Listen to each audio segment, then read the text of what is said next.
Start हो गया।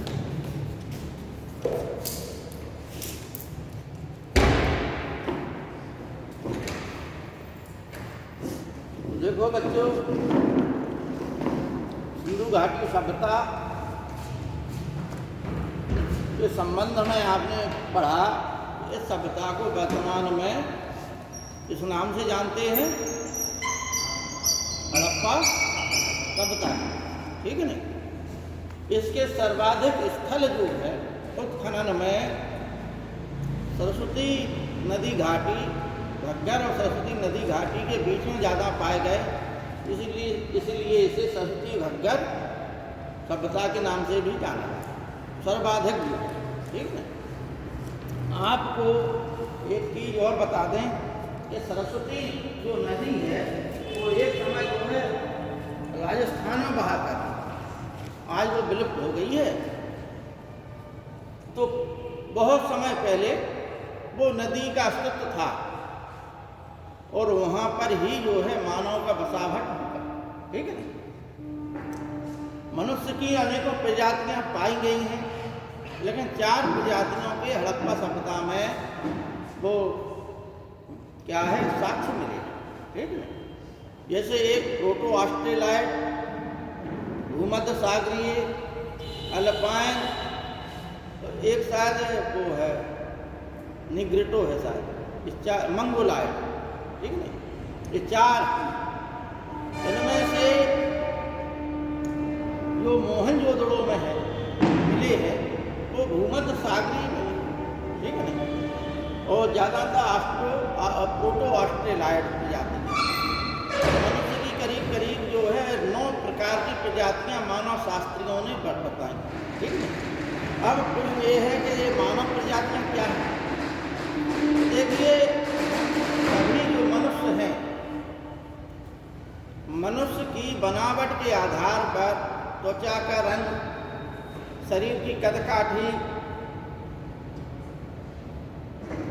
होंठ, आँख, नाक, चेहरा की बनावट आदि के आधार पर मनुष्य की 9 प्रजातियाँ। ठीक है ना। हालांकि ये भूगोल की बात है, आपको इतनी जानकारी के लिए बता दिया। अब आप आगे बढ़ें तो किसी भी सभ्यता को जानने के लिए 4-5 चीज़ें महत्वपूर्ण हैं। वो आपको अगर कोई वंश अच्छा है, संस्कृति अगर स्थायी है, टिकाऊ है, कोई वंश स्थायी या टिकाऊ है, जैसे हमें पढ़ना है, समझना है, जो परीक्षा के उपयोग की दृष्टि से महत्वपूर्ण है, तो हमें हर चैप्टर में क्या क्या पढ़ना है, प्रत्येक चैप्टर में।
ये 4 चीजें हमें प्रत्येक वंशों में पढ़ना पड़ता है।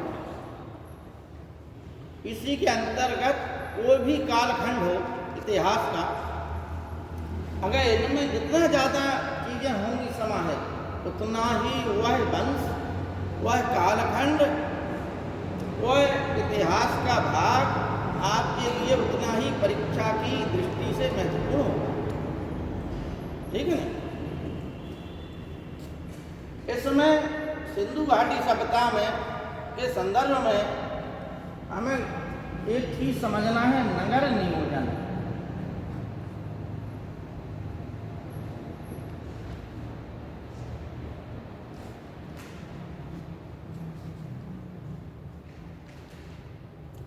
जैसा ही कल बताया था कि इसमें 2-3 चीज़ें आपको परीक्षा की दृष्टि से क्या पढ़ना है, आपको जो रटने वाली चीज़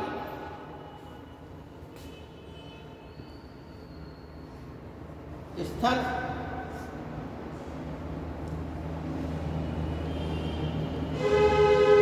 इस नदी के तट पर है,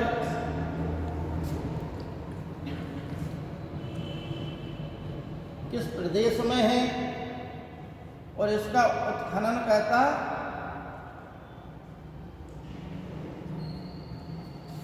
कौन है और किस स्थल की में कौन कौन सी चीजें महत्वपूर्ण हैं। ये पोर्शन चूंकि लिखाने वाला है इसलिए लिखाने वाला पोर्शन हमने कल के लिए छोड़ दिया, ठीक है ना। जो समझने वाला है वो जो थ्योरिकल है उसमें भी कुछ चीज़ें हैं लिखाने वाली, तो ये हम जो है आज आपको समझा देते हैं और इसी में से जो चीज़ें हैं लिखाने लायक वो हम लिखाते हैं परीक्षा की दृष्टि से।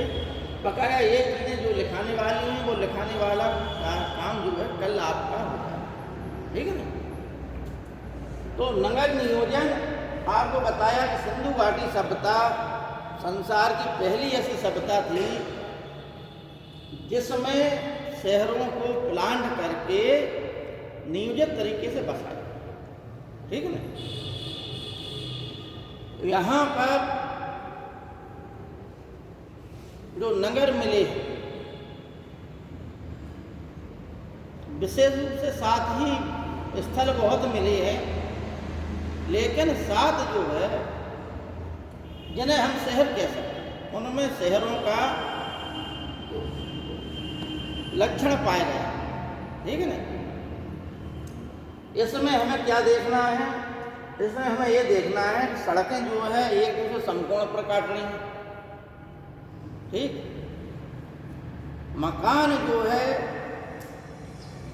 सड़कों के किनारे बसे हुए हैं लेकिन उनके दरवाजे गलियों में खुल रहे हैं, खिड़कियां भी गलियों में खुल रही हैं। मकान जो है 1 मंजिला 2 मंजिला तक के पाए गए, उन 2 मंजिला मकानों में चढ़ने के लिए सीढ़ियां भी हैं। मकान जो है 7-7 कक्ष वाले भी पाए गए, यहाँ तक कि मोहनजोदड़ो में एक 27 कक्ष वाला भी भवन पाया गया। यहाँ पर नगर नियोजन के लिए आपको जैसा ही कल बताया था कि पानी की संसार भर में बहुत अच्छी व्यवस्था है। निकासी, जल निकासी की व्यवस्था उस समय की किसी भी सभ्यता में नहीं थी।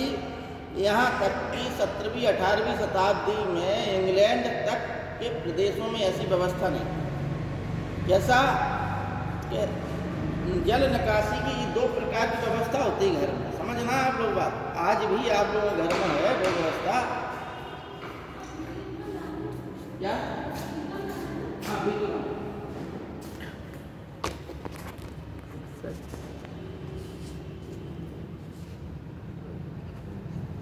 देखो बच्चों, एक व्यवस्था होती है जल निकासी की कि वर्षा का पानी आया आपके मकान में और वो बहकर जो नालियां होती हैं उनसे बह के निकल जाता है कि नहीं निकल जाता, ठीक है ना।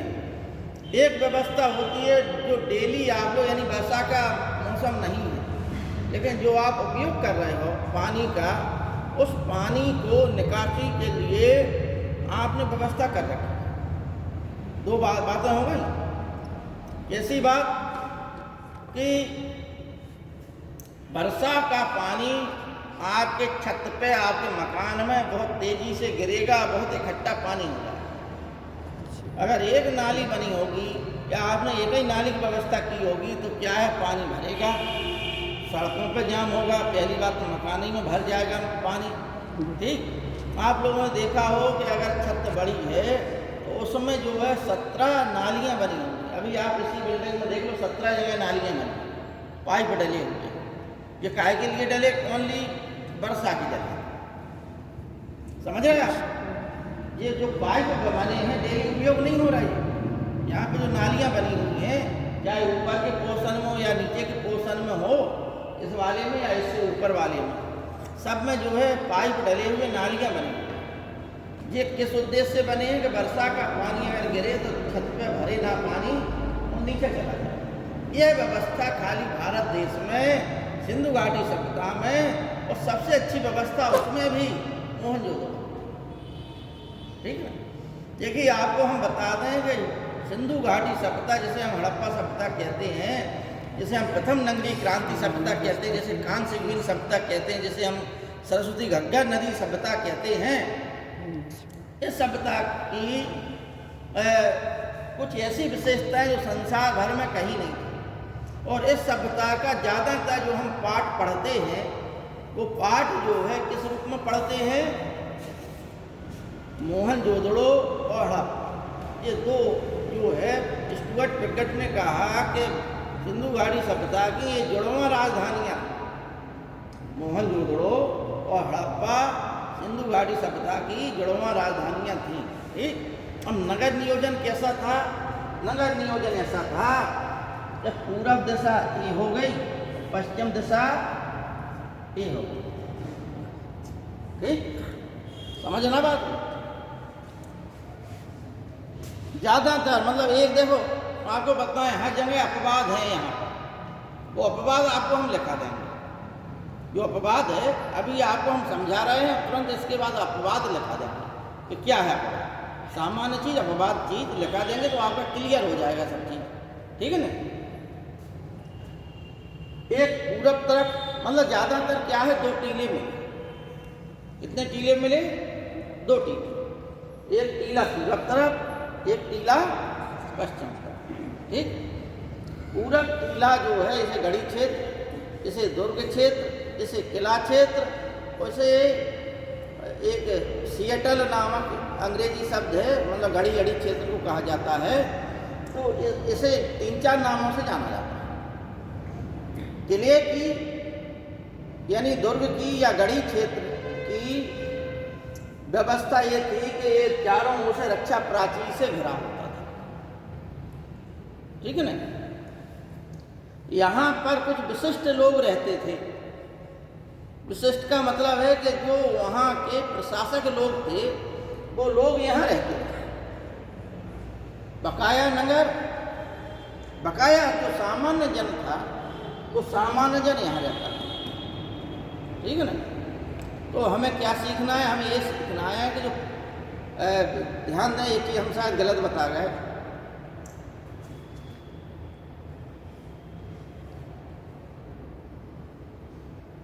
पूर्वी टीला और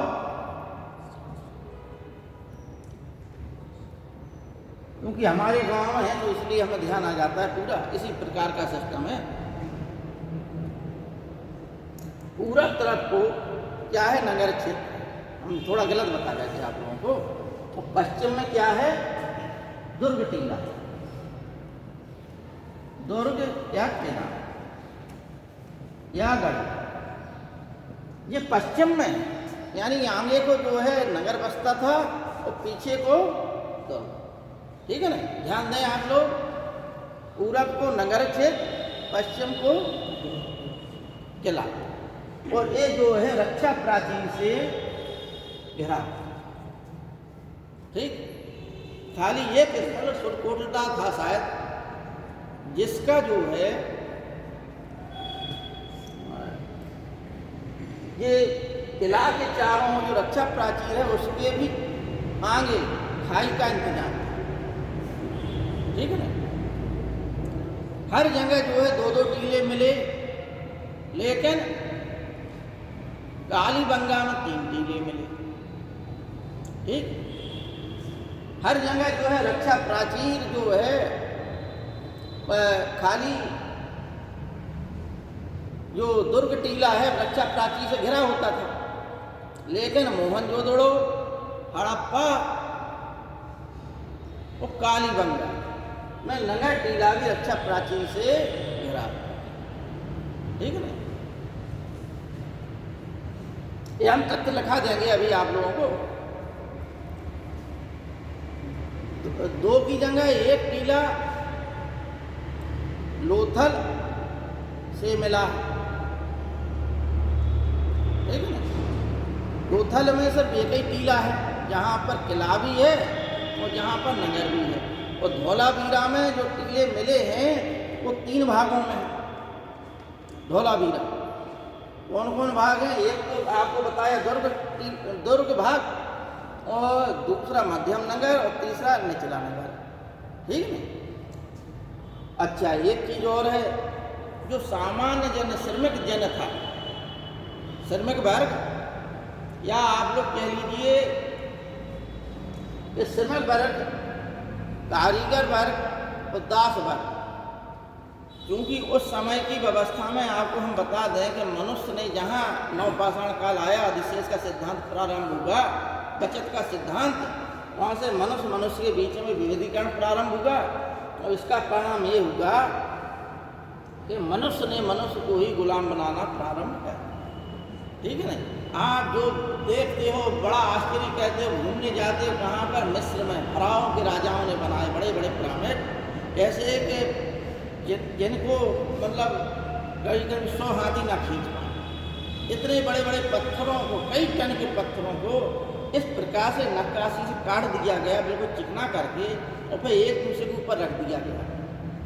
ठीक है ना? उसमें डिजाइन करके, और वो उसमें कहा है, उस पिरामिड में बहुत बड़े बड़े विशाल हैं, जो आपको फोटो में इतने से दिखाई देंगे, लेकिन बहुत विशाल हैं। उसके सामने जब आप पहुंच जाएंगे तो एक चींटी के समान आपकी लंबाई हो जाएगी। ठीक है ना? उसमें है क्या कि अगर आप बाल तोड़ के भी उसमें निकालना चाहें तो बाल नहीं निकल पाएंगे। ठीक, लाखों मजदूरों को, यानी मनुष्यों को बंधक बनाकर, गुलाम बनाकर उनसे ये काम कराया जाता था। एक समय का भोजन दिया जाता था, आपको बताएं। ठीक है ना? और जहाँ तक जो ये प्रक्रिया थी, प्राचीन समय से, इस समय से प्रारंभ हो गई। सिंधु घाटी सप्ताह में भी दास व्यवस्था थी। हमारे यहाँ भी एक चैप्टर है दास व्यवस्था का, लेकिन भारत की ये संस्कृति रही है कि यहाँ पर दासों के साथ में वह अमानवीय व्यवहार नहीं किया गया जितना कि अन्य देशों में किया। अन्य देशों में दासों को जंजीरों में जकड़कर हंटर बज रहे हैं, तमाम चीज़ें हो रही हैं, एक टाइम का भोजन दिया जा रहा। रोम में ये व्यवस्था थी कि वही दास जो दूसरे देशों में पकड़ कर लाए जाते थे, जिन्हें गुलाम कहते हैं, उनको पकड़कर उनकी फिर जो है मनोरंजन के लिए उन्हें लड़ाई जाती थी। जो पहलवान टाइप के होते थे दास, उनकी लड़ाई जाती थी। उनके लिए लड़ाई देखने के लिए स्टेडियम बने होते थे, जिन्हें कोलोजियम कहते हैं। आज भी वो स्टेडियम एक बचा है खाली, जहाँ हजारों की संख्या में संभ्रांत लोग, यानी वहाँ के जो बड़े लोग थे, ठीक है नहीं, बकाया गरीब लोगों को पकड़ के लाते थे काम काज के लिए, और बड़े लोग काम नहीं करते। ठीक है ना? वो सब देखा भाली करते, वो उन्हें कहते थे ग्लेडिएटर। एक दूसरे को मारते थे, और अंत में एक विजेता होता था और दूसरा मारा जाता था। और कभी कभी जो है, जिस प्रकार WWE में आप लोगों ने देखा होगा, बिल्कुल वही सिद्धांत उसमें भी लागू होता था। कब? आज से हजारों वर्ष पहले, ईसा पूर्व की बात है। वो प्रक्रिया जो है हम पुनः उसी रूप में दर्शा रहे। लेकिन उस समय क्या था? उस समय ये था कि सिर्फ जो है उसमें जो विजेता होता था उसे दास गुलामी से मुक्ति मिल जाती है, पर इतना अंतर। इसमें जो पुरस्कार मिलता है, उसमें दूसरा अंतर ये था कि उसमें जो है मनुष्य को मार देता था, और कभी कभी एक दूसरे को पहलवान होते थे तो एक दूसरे को घायल करते करते दोनों ही मर जाते थे। ठीक है ना? इस प्रकार से भारत में भी दास प्रथा थी। इसके प्रमाण सिंधु घाटी सप्ताह से प्रमाणित हो गए, क्योंकि हड़प्पा में भी श्रमिकों के आवास नगर के बाहर था। हड़प्पा में अन्नागार, देखो एक अन्नागार बिल्डिंग भी थी, हड़प्पा, मोहनजोदड़ो, लोथर और कालीबंगा। यहाँ पर जो है एक इमारत थी अन्नागार, और पूरी सिंधु घाटी सप्ताह की सबसे बड़ी इमारत भी अन्नागार है, जो मोहनजोदड़ो से मिली, सबसे बड़ी। ठीक है ना? यहाँ पर अन्नागार जो है नदी के किनारे होते थे। ध्यान दें आप, नदी के किनारे होते थे अन्नागार, और नगर के बाहर होते थे, ठीक। लेकिन मोहनजोदड़ो का जो नगर था, वो अन्नागार था, मोहनजोदड़ो का अन्नागार नगर के अंदर था, ठीक। अन्नागार लोथल का जो है लकड़ी का मिला है, लकड़ी का बना हुआ था अन्नागार, ठीक। अन्नागार आप लोग समझ रहे होंगे सभी लोग। कौन है विद्यार्थी जिसे समझ में नहीं आ रहा कि अन्नागार होता क्या? सबको समझ में आ रहा? समझाइए सर। क्या भैया तुमने आ रहा समझ? अरे हम अन्नागार कह रहे, तुम लोगों को समझ में नहीं आ रहा, हम बोलते चले जा रहे। क्या भाई कोई है जिसे समझ में आ रहा है कि अन्नागार क्या होता है? खड़े हो गए। यहाँ सर अलान का संग्रहण किया जाता है, बस अन्नागार जैसे गोदाम हो गया भाई, कोल्ड स्टोरेज और अन्नागार आज के समय में क्या है, वो कोल्ड स्टोरेज हो गया। अन्नागार का मतलब जहाँ अन्न को संग्रह किया जाता था, बहुत बड़ा गोदाम, ठीक है ना। अन्न को एक जगह स्टोरेज कर लिया जाता था और वहाँ से अपनी आवश्यकता के हिसाब से अपना अन्न लेते रहिए, खाते रहिए, ठीक है। ये अन्नागार था। अब वहाँ की क्या प्रक्रिया थी, क्योंकि आपको बताया सिंधु घाटी सभ्यता के जो अक्षर हैं वो भाव चित्रात्मक हैं। मेसोपोटामिया के अक्षर पढ़ लिए गए, लेकिन सिंधु घाटी सभ्यता के अक्षर अभी तक नहीं। तो हम ये बता रहे थे कि अन्नागार जो है नगर के बाहर नदी के किनारे होते थे, लेकिन मोहनजोदड़ो का जो अन्नागार है वो कहाँ पर है? नगर के अंदर, ठीक है ना। लोथल का अन्नागार लकड़ी का बना हुआ था, जबकि मोहनजोदड़ो का जो अन्नागार है वो अन्नागार बाहर का खाली प्रवेश द्वार लकड़ी का बना था और अंदर जो है वो ईंट का बना, ठीक। एक चीज समझ में आ गई। लेकिन जब उत्खनन हुआ तो हड़प्पा और मोहनजोदड़ो के अन्नागार में एक भी दाना नहीं मिला, ठीक। जबकि कालीबंगा और अब आपको 4 जगह बताए थे हमने, लोथल, कालीबंगा और लोथल में अन्न के दाने मिले, वहाँ के अन्नागार, ठीक। तो लोथल कहाँ पड़ता था, किस क्षेत्र में? लोथल जो है गुजरात में पड़ता है, कालीबंगा राजस्थान, कालीबंगा राजस्थान में पड़ता है। कालीबंगा मतलब वहाँ पर चूड़ियों का केंद्र था, इसलिए उसका नाम कालीबंगा हुआ, ठीक है। काले रंग की चूड़ियाँ पाई जाती थी, ज़्यादा केंद्र था, ठीक है। तो भाई अन्नागार समझ में आ गया आपको। ऊपर की संरचना, नालियों की संरचना समझ में आ गई कि जो जल निकासी की व्यवस्था संसार भर में कहीं नहीं थी। यहाँ तक कि 18वीं शताब्दी में जब औद्योगिक क्रांति भी हो गई तो भी ये स्थिति इंग्लैंड जैसे देश में भी नहीं थी, लंदन तक में नहीं। लेकिन हमारे देश में आज से हजारों वर्ष पहले ये जल निकासी की व्यवस्था बहुत अच्छी थी। सबसे बढ़िया व्यवस्था मोहनजोदड़ो में थी। और मोहनजोदड़ो, हड़प्पा, चन्नूदड़ो ये सब कहाँ पर है? पाकिस्तान। जबकि अभी हम लिखाएंगे आप लोगों को सब चीज़ें। तो मकान का पानी छोटी सी वो नाली में आता था, ठीक है ना।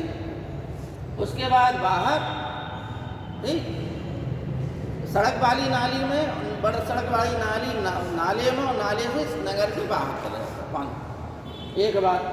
दूसरी बात है मकान में एक आंगन, प्रत्येक मकान में एक आंगन होता था, ठीक।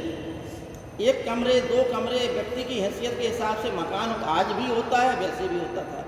लेकिन आश्चर्यजनक चीज़ देखिए कि हड़प्पा स्थल के अलावा कहीं भी किसी भी मतलब और सभी घरों में शौचालय के अवशेष नहीं।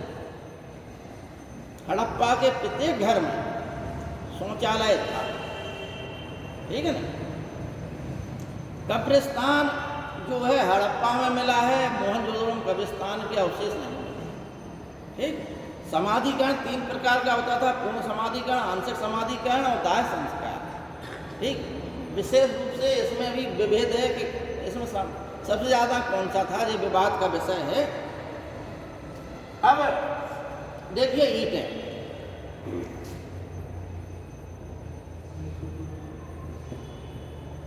तो आपको बताया कि मकान जो है पक्की ईंटों के बने होते हैं। इसका अपवाद है कालीबंगा। कालीबंगा के मकान जो है कच्ची ईंटों के बने होते हैं। समझना बात ज़्यादा, चूंकि आपको बताया अभी एक चीज़ और लिखाना है आपको कि हड़प्पा काल जो है 3 चरणों में बटा है।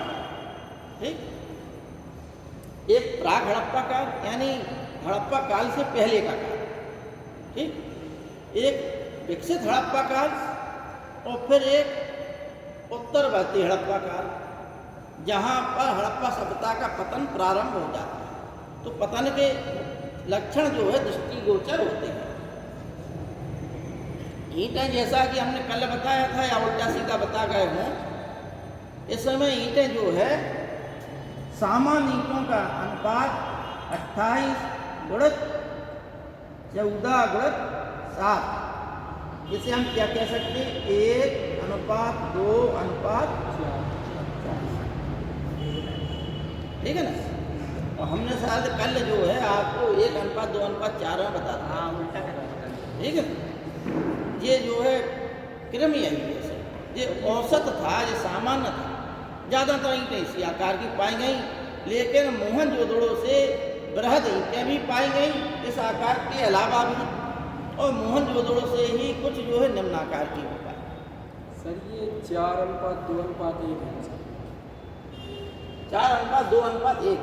कल आपने 1:2। हाँ, तो वो हमने बता दिया ना, वो हमने कल गलत बता दिया, ठीक है। क्या भैया बताया कि नहीं बताया है नहीं भाई, इतना ध्यान रहता है हमें कि हम, ठीक। तो ईंटें आई समझ में कि पक्के मकानों को, और कहीं देखो मेसोपोटामिया सभ्यता में कच्ची ईंटें कच्ची धूप में सुखा ली, फिर मकान बना दिया, ठीक। अब आपने एक चीज़ नहीं पूछी कि सर जो है 2 मंजिला मकान थे तो उनमें छत कैसे जाती, ठीक। छत जो है 2 मंजिला मकान में छत जो है लकड़ी के ऊपर घास फूस का डाल के उसके ऊपर मिट्टी का लेप करके उसे बना दिया जाता था, फिर उसके ऊपर दूसरी स्टोरी बन जाती। समझ में आ गई बात? 2 मंजिला हो गया। ईंटें पक्की थी ज़्यादातर, लेकिन कालीबंगा में कच्ची ईंटों के मकान हैं और सभी जगह पक्की ईंटों के। ध्यान दें आप, कालीबंगा में कच्ची ईंटों के और सभी जगह पक्की, ठीक। अब जो है जो सड़कें थी वो क्या है, सब सड़कें कच्ची थी, ठीक। उन्हें कूट दिया जाता था अच्छे से तो बढ़िया सड़कें हो जाती थी। लेकिन कालीबंगा की जो सड़कें थी वो ईंटों को उसमें फंसा दिया जाता था, ईंटों की वजह से वो सड़कें पक्की हों। यहाँ मकान कच्चे हैं लेकिन सड़कें पक्की हैं, और अन्य जगह पे मकान जो है पक्के हैं और सड़कें, ठीक। ईंटें आ गई समझ में आपको, ठीक। ईंटें जो है कालीबंगा के जो फर्श हैं वहाँ पर अलंकृत ईंटें का भी प्रयोग होता है, ठीक है ना, कालीबंगा।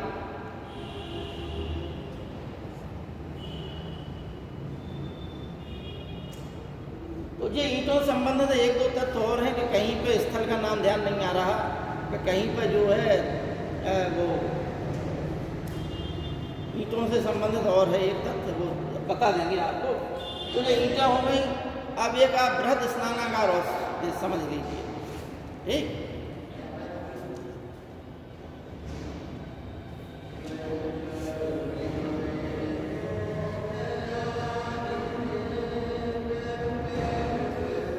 स्नानागार जो है मोहनजोदड़ो से मिला है, ठीक। इसके चारों ओर इस प्रकार का मिला है, ठीक। इसके चारों ओर बरामदे थे, ठीक है ना। बरामदों के पास में कक्ष थे, ठीक। यहाँ उत्तर और दक्षिण से उतरने के लिए सीढ़ियाँ थी। यहाँ पर इस प्रकार से ईंटों के ऊपर किसी प्रकार डामर जैसा कोई लेप था कि जिससे पानी जो है नीचे को ना जाए, सूखे ना मिट्टी, और पानी इसी में कुंड में भरा रहे, ठीक है ना। स्विमिंग पूल की तरह सर। क्या सर स्विमिंग पूल की हाँ, तरह स्विमिंग पूल की तरह, लेकिन ये है कि ये बृहद था, ठीक। ये चूँकि स्विमिंग पूल एक खुला हुआ क्षेत्र होता है, लेकिन ये जो है कि एक अंदर की चीज, ठीक है ना। यहाँ पर पानी के लिए एक कुआं था, ठीक। उतरने के लिए उत्तर और दक्षिण दिशा में, देखो रीजनिंग सबने पढ़ी होगी, डायरेक्शन हम ऐसे कहते हैं, है ना, पूरब पश्चिम उत्तर दक्षिण कहते हैं। उसी हिसाब से बता रहे हैं कि यहाँ पर ये सीढ़ियाँ, उतरने के लिए सीढ़ियाँ थी पानी, ठीक है ना, और गंदा पानी निकलने के लिए भी निकास, ठीक। ये समझ में आ गई आपको। बृहद स्नान, लंबाई चौड़ाई आदि जो है आपको लिखाने की चीज़ है वो लिखा देंगे। बहुत कम पूछा जाता है, सीढ़ियाँ पूछ ली जाती हैं। इसका ये महत्व है कि ये धार्मिक अनुष्ठान के लिए उपयोग होता था इसका, ठीक है ना। कोई धार्मिक अनुष्ठान के लिए, यानी जल पूजा हो या धार्मिक अनुष्ठान हो, जो भी हो, बहुत से लोग जो है इसके यहाँ स्नान करते थे तो कोई धार्मिक क्रियाकलाप में भाग लेते, ठीक। जिस प्रकार से ये जो है एक छोटी सी संकल्पना थी जो आगे चलकर कुंभ के रूप में परिवर्तित होती है हमारी संस्कृति, ठीक। सिंधु घाटी सभ्यता जब हम पढ़ते हैं, क्योंकि सिंधु घाटी सभ्यता एक व्यापार वाणिज्य प्रधान व्यवस्था थी, एक नगरीय सभ्यता थी। इनका जो कुछ था अंदर का था, यानी गेम जो कुछ कहते थे वो अंदर के कहते थे, ठीक है ना। आर्य लोग इनके जस्ट अपोजिट थे। आर्य लोगों ने मकान जो है कच्चे घास फूस के बनाए। आर्य लोग बाहर के खेल खेलते थे। ये अंदर के खेल कौन से खेलते थे, जैसे मान लो वो है पासा, तो यहाँ पर हड़प्पा से ही 7 प्रकार के पासे मिले, ठीक है ना। लोथल से ही चेस बोर्ड मिला है, ठीक है ना। इस प्रकार के अवशेष पाए गए हैं।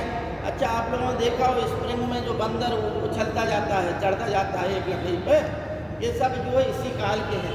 स्वास्थ्य किसी काल का है। तो धार्मिक चीज़ों में जब हम बताएंगे तो वो सब चीज़ें आ जाएंगी, ठीक है ना। तो ये नगरीय व्यवस्था थी, इसमें अगर एक आध कुछ चीज़ छूट रही होगी तो फिर आप लोगों को बता दी जाएगी। अगर हमें इतने ध्यान आ रहा तो अब इसमें कुछ चीज़ें आप लोग लिखें।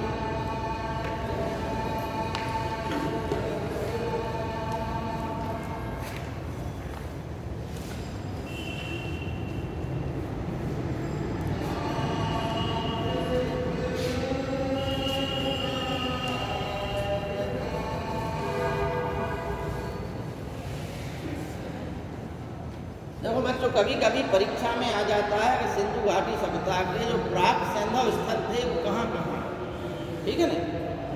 तो आपको क्या लिखना है, प्राक सैंधव स्थल,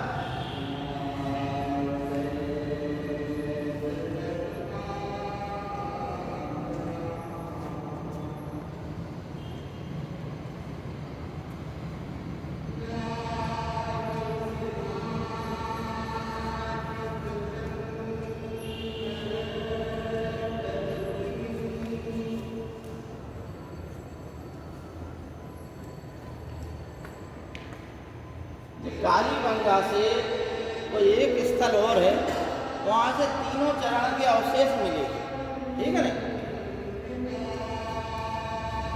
मेहरगढ़ को आपके लिए आपको बताया कि मेहरगढ़ ऐसा स्थल था जहाँ पर संगम स्थल भी है, नवपाषाण काल की चीज़ें भी हुई, ठीक। मेहरगढ़ में ही सर्वप्रथम मोती की मिली थी, ठीक है ना। नौसारो एक ऐसा स्थल है, नौसारो, एक ध्यान और रखने जा रहा, नौसारो या मेहरगढ़ है शायद। यहाँ पर कुछ मिट्टी की मूर्तियाँ मिली हैं, उन मूर्तियों, स्त्री की मिट्टी की मूर्तियाँ, और उन मूर्तियों में जो मांग है वो उनकी मांग सिंदूर से भरी गई, ठीक है ना। तो इस प्रकार के अवशेष जो है नौसारों से मिले। ये प्राक सिंधु स्थल यानी वे स्थल जहाँ पर सिंधु घाटी जो विकसित अवस्था से पहले की चीज़ें क्या थी, या कौन से स्थल हैं जहाँ पर मतलब जैसे पौधा उगता है उसी प्रकार जब सभ्यता उगी छोटे रूप में, तो उसके प्रारंभिक तत्व किन किन स्थलों पर पाए गए, वो स्थल हैं कहाँ कहाँ पर हैं, वो आप लोगों को लिखना है। कौन सा है जब पूर्ण रूप से विकसित हो गई सभ्यता, तो वो कुछ स्थल यहाँ पर हैं। और इस पूरी सभ्यता को हम जो है 3200 ईसा पूर्व से 1300 ईसा पूर्व तक जो है BC तक मानते। इतिहासकारों ने माना है, हम क्या मानेंगे, ठीक है ना। लेकिन इसका विषय जो मुख्य काल था वो 2300 ईसा पूर्व से 1500 ईसा पूर्व तक का माना। यह जो है पूर्ण रूप से विकसित काल था। 1500 ईसा पूर्व के पश्चात जो है ऋग्वैदिक काल प्रारंभ, ठीक है। और ये जो आंका गया है, सब इतिहासकारों ने जो उत्खनन करता थे उनके अलग अलग भिन्न भिन्न मत हैं, लेकिन ये जो काल है वो कार्बन डेटिंग पद्धति से लिया, ठीक है ना। अब ऐसे प्राक सिंधु स्थलों में लिखिए आप लोग कि पाकिस्तान में जो है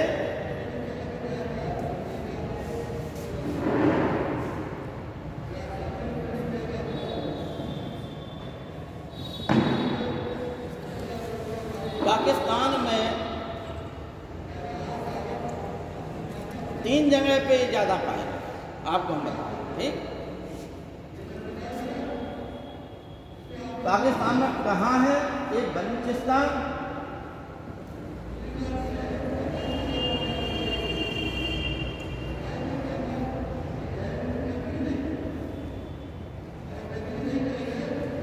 बलूचिस्तान प्रांत, सिंध प्रांत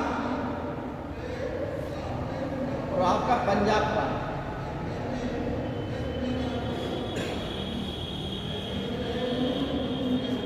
ठीक है ना। सिंधु घाटी सभ्यता के अनेकों स्थल जो है बलूचिस्तान, सिंध प्रांत और पंजाब प्रांत से पाए गए। उनमें से कुछ स्थल जो है प्राक सिंधु के हैं, कुछ विकसित के हैं, कुछ उत्तरवर्ती हैं। अफगानिस्तान से सिर्फ जो है मुंडी घाट और सोतगुई नामक 2 स्थल पाए गए, लेकिन वो स्थल काय के हैं विकसित हड़प्पा का, सिर्फ 2 ही स्थल, ठीक है ना। इसके पश्चात भारत में जो है आपको बता दें, भारत में विकसित हड़प्पा काल के ज़्यादातर स्थल हैं, कुछ हैं प्राक सिंधु काल के, जैसे आपको कालीबंगा का उदाहरण बताया, ठीक है ना। भारत में कौन कौन से प्रदेश हैं, सबसे ज़्यादा गुजरात में उत्खनन हुआ, गुजरात में ही इसके सबसे ज़्यादा स्थल, ठीक है ना। गुजरात के बाद राजस्थान, कुछ पंजाब में भी स्थल है, हरियाणा और उत्तर महाराष्ट्र में एक स्थल है खाली देमाबाद, ठीक है ना। इन भारत के इन प्रदेशों में हड़प्पा काल के स्थल पाए गए हैं, लेकिन अब आपको हमें लिखाना है। आप लोग पहले लिख लीजिए, हमने बता दिया आपको शॉर्टकट में। अब आप लोग लिखिए प्राक सिंधु स्थल, हेडिंग डालिए।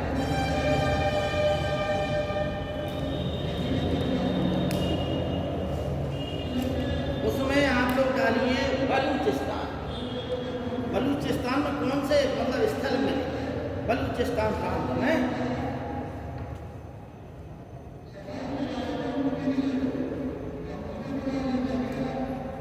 लिखिए झाप,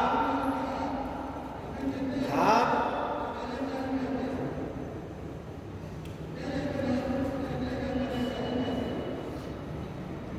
झाप, उल्टा,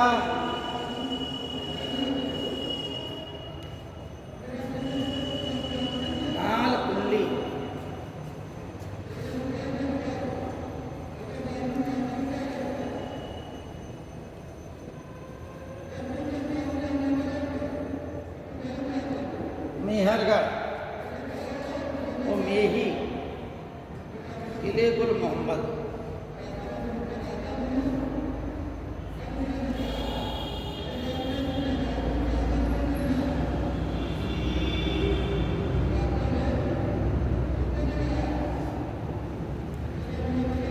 ये कहाँ है? सिर्फ बलूचिस्तान में इतने स्थल मिले हैं, ठीक है ना।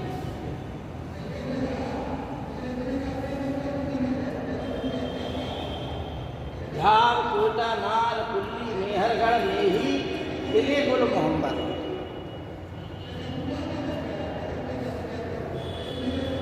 और इसमें से हमने मेहरगढ़ के बारे में आप लोगों को कई बार बताया। क्या बताया? कि गेहूं का सबसे प्राचीन प्रमाण मेहरगढ़, सबसे प्राचीन सैंधव स्थल मेहरगढ़। यानी क्यों? क्योंकि यहीं से विकसित हुई है सभ्यता, ठीक है ना। तो प्रारंभिक अवशेष यहीं से पाए गए मेहरगढ़ से, ठीक। मेहरगढ़ में ही स्त्री की प्रथम मूर्ति मिली, ठीक है, क्योंकि ये प्राचीन था। और आपको आश्चर्य की बात बता दें कि पाकिस्तान के जितने भी स्थल हैं वहाँ पर स्त्री की मृण मूर्तियाँ ज़्यादा पाएंगे। इसलिए सभ्यता को मात्र सत्तात्मक संस्कृति या सभ्यता क्या। लेकिन भारत में जब हम प्रवेश करते हैं तो यहाँ पर स्त्री की मूर्तियाँ नहीं मिलती ज़्यादा, ठीक है ना। और उस समय मूर्तियाँ काय की बनाते थे ये लोग? मूर्तियाँ चिकोटी विधि से बनाते थे, ठीक है ना। धातु की मूर्तियाँ काय से बनाते थे? धातु की मूर्तियाँ ये लोग सांचे में, गर्म सांचा होता था इनका, सांचे में धातु को पिघला कर तो उसमें डाल देते थे। तो उस सांचे में जो जम जाती थी बाद में निकल आती थी, ठीक है ना। तो सांचे की विधि से क्या कौन सी मूर्तियाँ बनी? सांचे की विधि से, सांचे की विधि से बनी धातु की मूर्ति।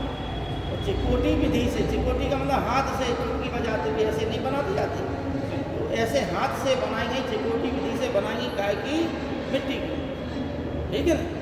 भारत में जो है पाकिस्तान के क्षेत्र में नारी मूर्तियाँ मिली हैं, लेकिन भारत के स्थल पर नारी मूर्तियाँ नहीं मिली ज़्यादा, ठीक है ना। और पहली नारी मूर्ति कहाँ मिली? ठीक। अब आगे लिखिए आप लोग।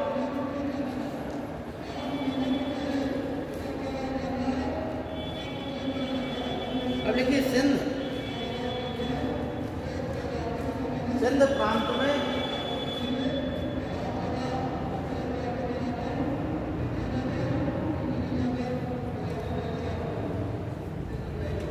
दो प्रांत हैं, कोट दीजी और आमरी।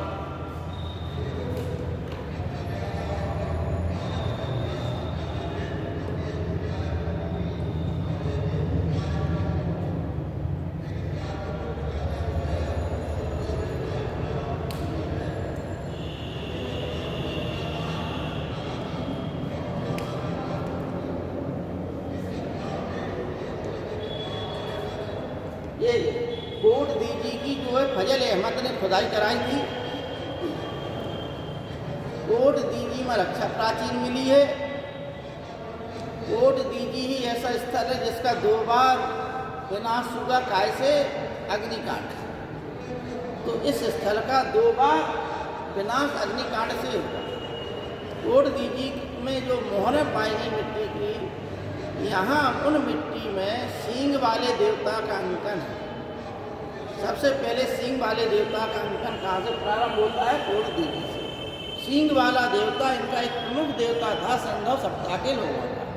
बाद में सेल खड़ी की एक मोहर मिली, कहाँ से? मोहनजोदड़ो से महासल को मिली थी, जिसे उन्होंने उस मूर्ति को, वो पद्मासन की स्थिति बैठे हुए हैं, उसको महासन ने आदि शिव का रूप बताया।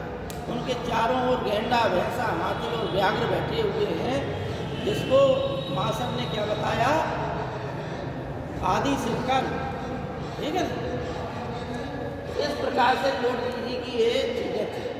आमरी के अंतिम चरण को झूकर और झांकर संस्कृति के नाम से भी जाना जाता है। यानी यहाँ पर झूकर झांकर संस्कृति के अवशेष पाए गए थे अंतिम चरण में, ठीक।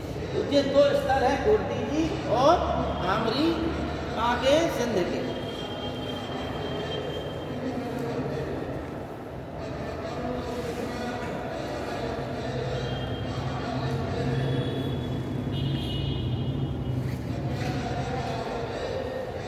अब लिखिए क्या ये हो गए सब आपके।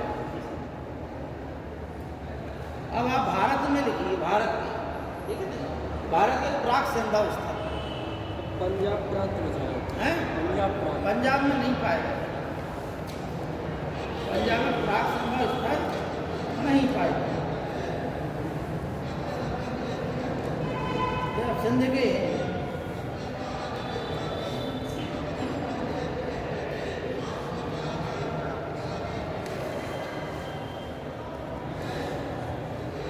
अब लिखिए आप लोग राजस्थान, राजस्थान में कालीबंगा और सोथी, राजस्थान में कालीबंगा और सोथी।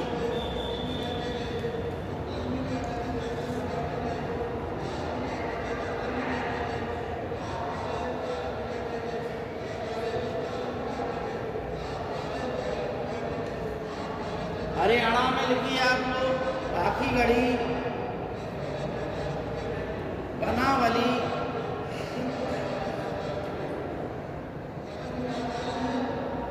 कुणाल,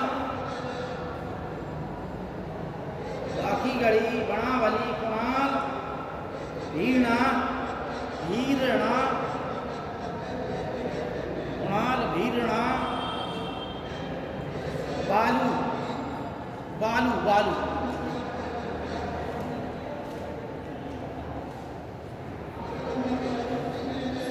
पंजाब में लिखिए आप लोग रोहिल, पंजाब में लिखिए रोहिल,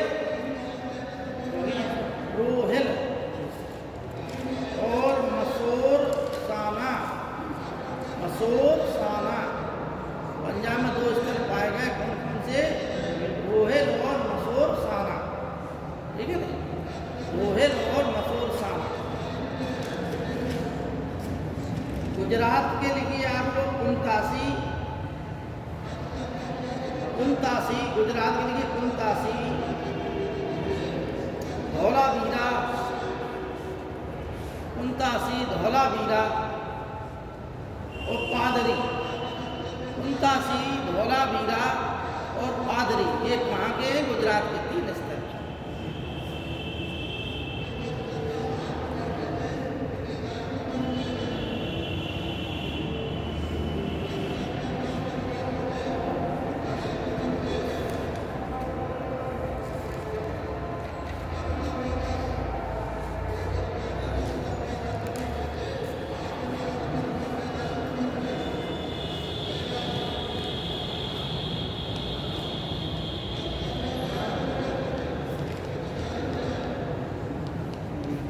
जुमला, कोटदीजी और कालीबंगा, इन तीनों से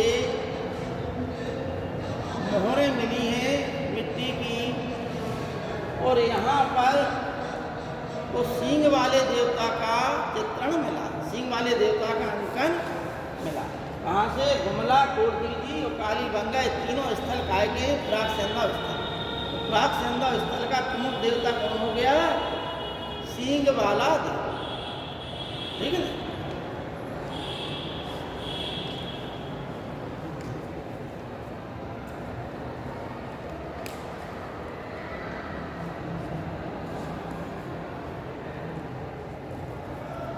कालीबंगा जो हमने लिखा है राजस्थान में, वहाँ से जो है जो भी खेती के प्रमाण मिले हैं। कालीबंगा से जो है तंदूर, जैसे तंदूरी रोटी खाते हैं हम लोग, वो प्रमाण प्राक संभव काल से ही कालीबंगा से मिला था, तंदूर का प्रमाण।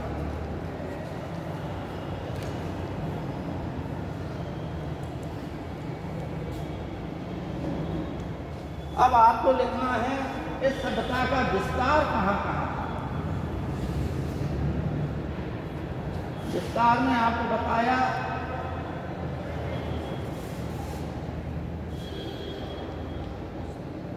अफगानिस्तान, पाकिस्तान और भारत, ठीक। अफगानिस्तान में आपको बताया 2 ही स्थल हैं, मुंडी घाट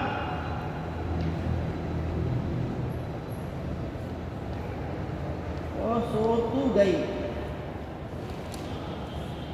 पाकिस्तान में हमने बताया कि 3 स्थानों बलूचिस्तान, सिंध प्रांत और पंजाब प्रांत में है, और भारत के आपको हमने लिखाई दिए हैं। इसका जो है इस प्रकार से था, क्या था यहाँ पर, पूरा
इसके जो है 4 कोने हैं,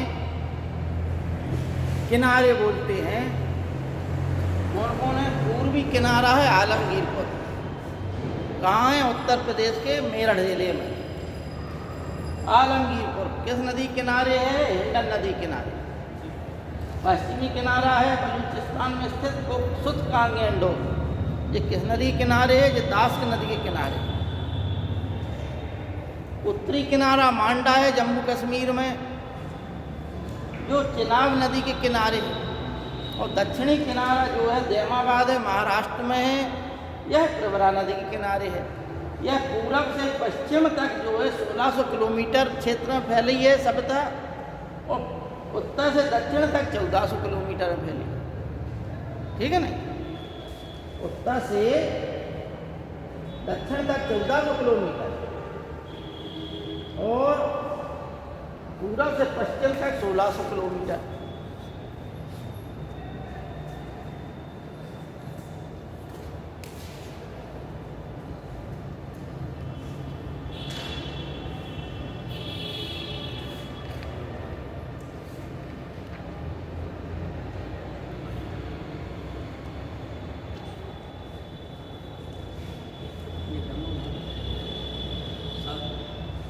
देमाबाद में कौन सी नदी है? हैं?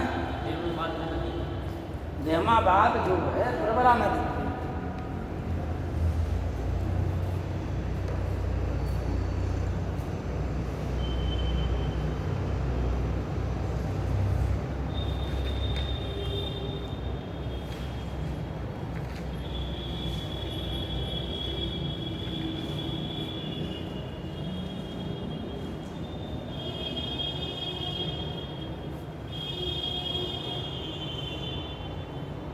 तो ये जो दास्क नदी है किस एरिया में है? दास्क नदी किस एरिया में है? दास्क ये नदी बलूचिस्तान जो पाकिस्तान का प्रदेश है उसमें ये छोटी छोटी नदियाँ थी।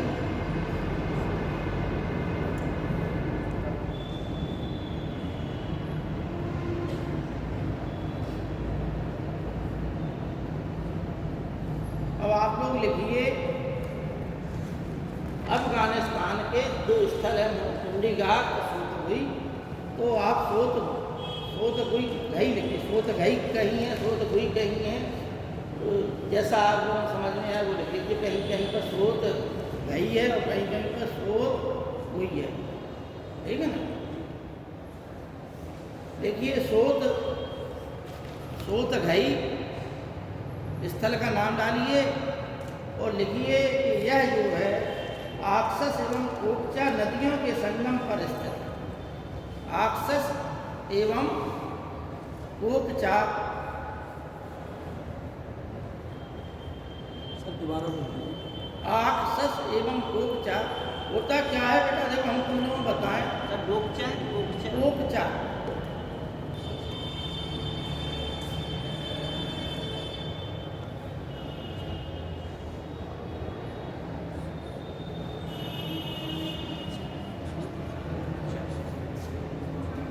ऑक्सस एवं कोचा नदियों के किनारे के संगम पर या संगम पर लिख लीजिए।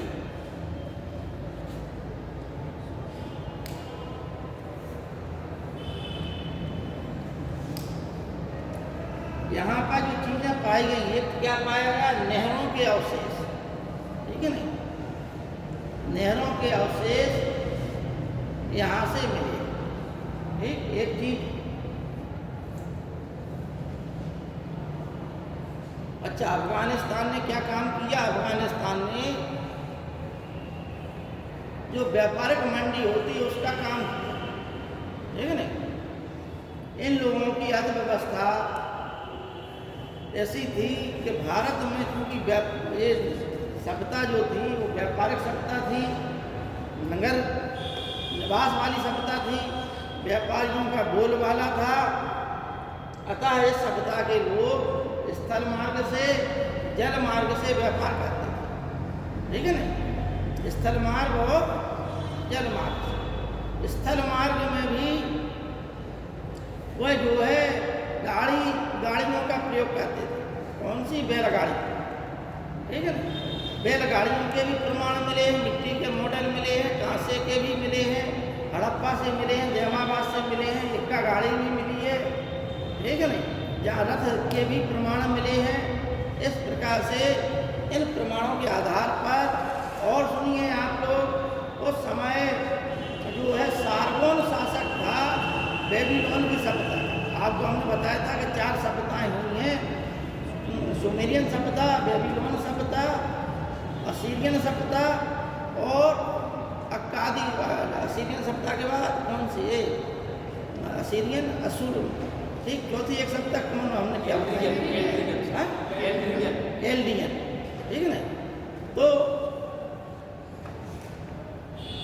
वहाँ पर एक सुमेरियन वो सारगोन शासक, उस शासक का एक लेख मिला है लिखा हुआ मिट्टी की तख्तियों पर, जहाँ पर वह अपने व्यापार का उल्लेख करता है कि उसका व्यापार 3 देशों के साथ होता है, दिलमुन, मगन,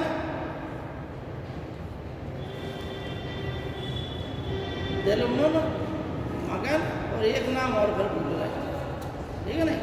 लेकिन दिलमुन की जो पहचान है वो कैसे होती है? बहरीन द्वीप से, ठीक। और मगन की पहचान दिलमुन, मगन और मेलुहा, ठीक है नहीं। दिलमुन, मगन और मेलुहा। मेलुहा की पहचान किससे होती है? सिंधु घाटी से, ठीक है नहीं। दिलमुन को सूर्योदय का देश, हाथियों का देश आदि कहा गया है। उत्तर प्रदेश सिविल सर्विसेज परीक्षा में पूछा गया कि हाथियों के देश किसके रूप में। तो इस चीज का उल्लेख किसके प्रमाण से सिद्ध होता है? सारगोन शासक था, ठीक है नहीं। उसका एक लेख मिला है, उस लेख से ये प्रमाणित होता है कि उस समय व्यापार की चीजें थी। लोथल से एक कब्र मिली है, उस कब्र को नहीं, लोथल से नहीं, हड़प्पा से भी मिली है ये कब्र। हड़प्पा में क्योंकि 2 कब्रिस्तान थे, एक R37 कब्रिस्तान और एक H कब्रिस्तान, नाम दिया गया है वो। R37 कब्रिस्तान में एक कब्र ऐसी मिली है जो है लकड़ी की ताबूत पर उस शव को लिटा दिया गया। और लकड़ी के ताबूत पर कहाँ की प्रथा थी ये है किसी को मालूम? लकड़ी की पेटी पर, लकड़ी की पेटी बनाते थे तो उसमें शव को लिटा देते थे और दफना देते थे। सबसे पहले कहाँ एक प्रथा प्रारंभ हुई? मिस्र में एक। हाँ, मिस्र के फराओं ने एक प्रथा प्रारंभ की। लेकिन हड़प्पा के R37 कब्रिस्तान में पाई गई, और भी यहाँ की कुछ मोहरें वहाँ पाई गई, कुछ मोहरें, कुछ चीज़ें उनकी भी यहाँ पाई गई। जैसे प्राचीन समय में रोम से व्यापार होता था तो रोमियों ने अपनी एक बस्ती यहाँ बसा ली थी भारत में, ये दक्षिण भारत, क्योंकि दक्षिण भारत मसालों की जो है केंद्र था और आज भी केंद्र है। केरल साइड में बहुत मसाले हैं। हाँ, ठीक है ना। तो इसकी मांग जो है हमेशा रही है प्राचीन समय से ही, यानी रोम की सभ्यता से प्राचीन सभ्यता काय की थी? यूनान की सभ्यता, यूनान की सभ्यता के पतन पर ही रोम की सभ्यता खड़ी हुई थी। तो यूनान की सभ्यता से ही हमारे देश का आदान प्रदान था मसालों का। इसलिए उन्होंने काली मिर्च की इतनी डिमांड थी कि इसका नाम ही यवन प्रिय रख दिया था। ठीक है ना, यवन का मतलब यूनानियों को बहुत प्रिय थी। इन्हें यवन भी कहते हैं, यूनानी भी कहते हैं, इन्हें ग्रीक भी कहते हैं। ग्रीक ये सब एक ही देश के नाम। तो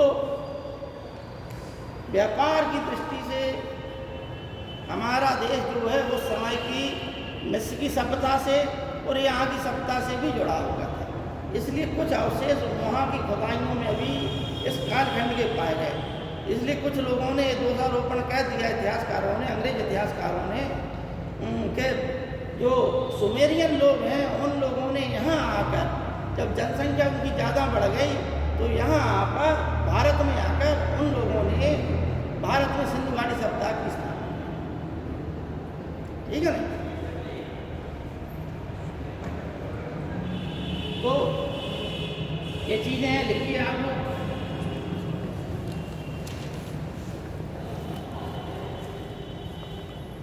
लिखिए, देखिए मन के जानते हैं गुड़िया होते हैं। ठीक है ना, ठीक, गुड़िया माला नहीं पहनती है लेडीज है, तो गुड़ियों की जो माला होती है जिन्हें हम गुड़िया कहते हैं, तो वो मन के होते हैं कि धातुओं के भी मन के बनते हैं। ठीक, तो इनमें जो है कि इन मनकों को यानी गुड़ियों में छेद करने के लिए एक मशीन होती थी, ड्रिल होती थी। ठीक है, मशीन को ड्रिल बोलते हैं। ठीक, जो छेद करने वाली, तो वो उसका प्रमाण यानी मनकों में छेद करने वाली ड्रिल का अवशेष कहाँ से मिला है? यहीं से मिला है, सोच गई से। ठीक, गौरी भारत में इस तरफ का कई जगह मिली है। ठीक है नहीं, क्योंकि मनके का कारखाना कहाँ पर था? भारत में भी दो स्थल थे, एक लोथल, एक चंदूगढ़। यहाँ पर मनकों के यानी माला बनाने के कारखाने थे यहाँ। ठीक है ना सर, मन के कितने प्रकार के होते हैं? मन के तो बेटा ऐसा है कि उनके प्रकार कुछ बताया नहीं गया। मिट्टी के भी बना दिए उनने, हैं, सेल खड़ी के भी बना दिए, कुछ पत्थरों के भी बना दिए उन्होंने। तो प्रकार कोई निश्चित नहीं है। सर, भेड़ बकरी में पालने वालों को मन के बोलते हैं। भेड़ बकरियों को जो पालती थी, भेड़ बकरियों से क्या है इसका? जो पालती थी उनको भी बोलते थे। भेड़ बकरियों को पालने से जो पालते थे उनको भी मन के बोला जाता था। क्या समझ? वह हमें उन्हें तो गणरिया वैसे सब लोग जानते हैं। वो तो नहीं, चरवाहा, गणरिया, घुमक्कड़, इन नामों से जाना जाता। मन के उनको नहीं कहा जाता। यायावर हैं, घुमंतु, ठीक है नहीं, चंगेज खां था, वो यही तो था, है नहीं भाई। जहाँ पर देखिए जहाँ नदियाँ हैं, जहाँ समतल भूमि है, वहाँ आदमी निवास करता है। और जहाँ जो है नदियाँ नहीं हैं, दूर दूर नदियाँ हैं, सिर्फ घास ही घास के मैदान, वर्षा हुई घास उगाई, तो वो अपने जानवरों को जानवर पालते। अरब में भी हजरत मोहम्मद साहब भी जो है वो एक, क्योंकि वहाँ पर कोई नदियाँ विशेष थी नहीं, पानी का अभाव था, तो बद्दू जाति थी वहाँ पर। उसी बद्दू जाति से संबंधित हजरत मोहम्मद साहब। ठीक है नहीं, और अलग अलग कबीले होते थे, इनके अलग अलग पहचान होती थी। तो ये बद्दू कबीले के थे हजरत मोहम्मद साहब। वो भी क्या है कि अलग अलग कबीले के थे। चंगेज खां भी एक अलग कबीला था। हजरत मोहम्मद साहब के कई वर्षों पश्चात 1200 के आसपास चंगेज खां का जन्म हुआ था। एक साधारण इंसान से उठकर उसने सिकंदर से भी बड़ा साम्राज्य खड़ा कर लिया था। ठीक है नहीं, वो तो ये है, उसकी दृष्टि भारत में नहीं है, नहीं भारत वो भी वो जीत सकता था, यूरोप तक जीत लिया था उसने। तो हालांकि ऐसा नहीं पढ़ा है नहीं। तुमने कहाँ पढ़ा है? सर, मुझे थोड़ा थोड़ा याद है, मैंने शायद NCERT में पढ़ा था इसमें, तो फिर मैंने उसको गूगल में शायद मीनिंग देखी थी। बेटा हमारे क्या तुम गलत पढ़ा थे भाई। मन के तो जो है गुड़ियों के लिए, माला के लिए आता है। भेड़ बकरियों को पालने वाले के लिए मन के शब्द नहीं आया कहीं। मोबाइल पे इंटरनेट पे भी सर्च कर लेना था, है ना। तो लिखिए, हालांकि आप लोग एक सींग एक सींग वाला गेंडा जो है कहाँ से मिला है? सोच भाई से।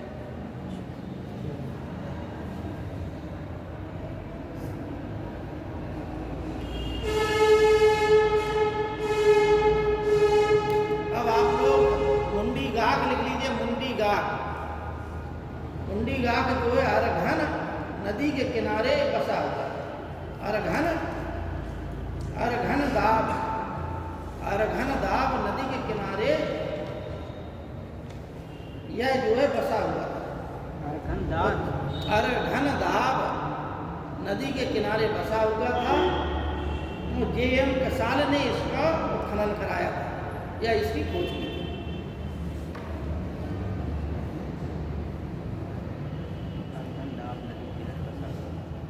किसने उत्खनन करवाया था?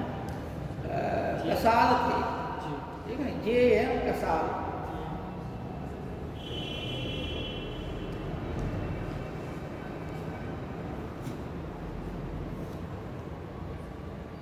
जे.एम. कसाल। जे.एम. कसाल।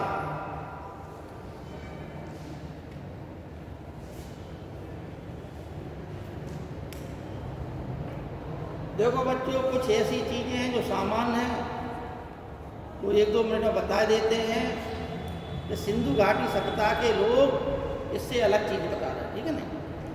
सुनना है आप लोगों को कि सिंधु घाटी सभ्यता के लोग एक श्रृंगी जो बैल था, एक सींग वाला बैल, उसके बहुत बड़े ऊबड़दार बैल, ऊबड़ था, ठीक है ना? ठीक, जर्सी गाय देखी आप लोगों ने? है क्या भाई, सब लोग जानते हैं जर्सी गाय? है जर्सी गाय। और हमारे यहाँ जो देसी गाय है, साहीवाल गाय देखी?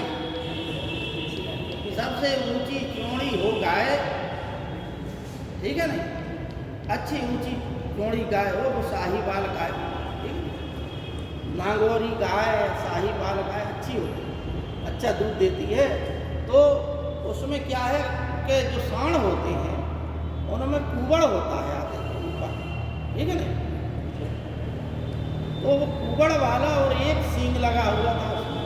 ये जो है ज़्यादातर मुद्राओं में अंकन, इसलिए वो जो है इनका सबसे ज़्यादा पूजी था। पीपल का वृक्ष का सबसे ज़्यादा अंकन है, मतलब इनके नत भांडों में, इनके बर्तनों में, इनकी डिजाइनों में। इसलिए पीपल का वृक्ष जो है इनका सबसे ज़्यादा पूजनीय। स्वास्तिक चिन्ह का प्रयोग करने वाला सबसे पहली सभ्यता सिंधु घाटी सभ्यता, ठीक है ना?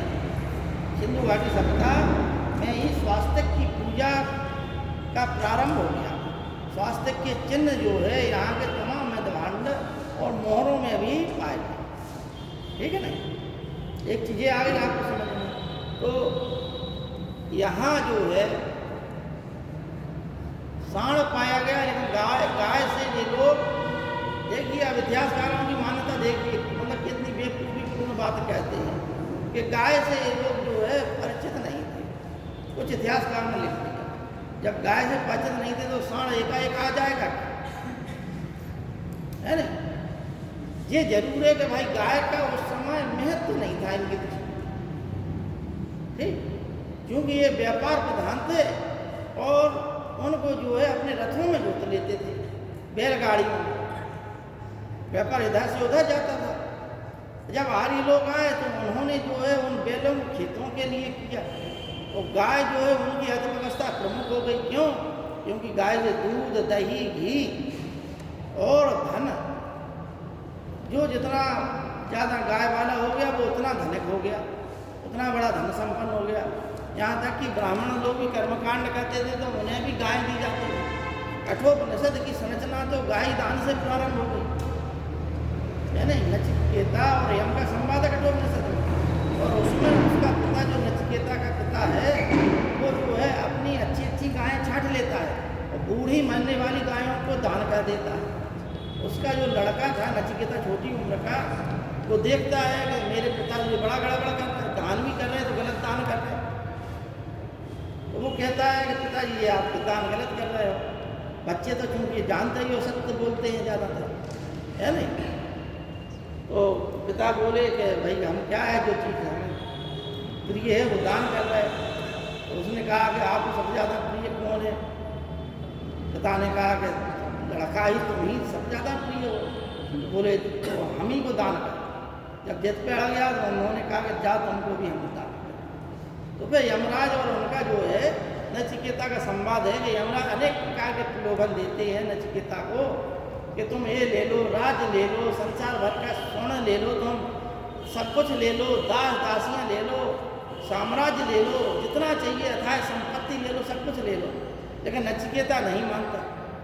अंत में नचिकेता की हटती कि हमें जो है आप ये बताओ कि जो चीज़ शाश्वत है,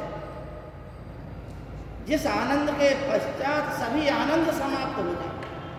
भाई धन अगर आपको दे दिया जाए, मान के चलो कि 10 करोड़ आपको दे दिए किसी एक व्यक्ति को, आपको सबसे पहली चिंता हो जाएगी उसकी सुरक्षा की।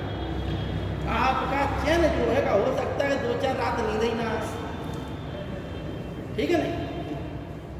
अब आपको आनंद आया कि आप बल्कि बेचैन हो गए, ठीक है ना। तो जितने भी जिन्हें हम सुख ढूंढते हैं जिन चीज़ों में, वहाँ कहीं ना कहीं दुख भी मिश्रित है। इसलिए नचिकेता का जो दार्शनिक संवाद है, उपनिषदों में दार्शनिक की चर्चा हुई है, दार्शनिक परिचर्चा हुई है आत्मा परमात्मा जगत के संबंध में। तो वहाँ पर जो है इसी चीज़ को दर्शाया गया कि अंत में जो आनंद है, जहाँ आनंदों की सीमा समाप्त हो जाती है, ऐसा आनंद जिसके पश्चात दूसरा आनंद ही प्रारंभ ना, हमेशा आनंदमय रहे व्यक्ति, वही आनंद उसे चाहिए।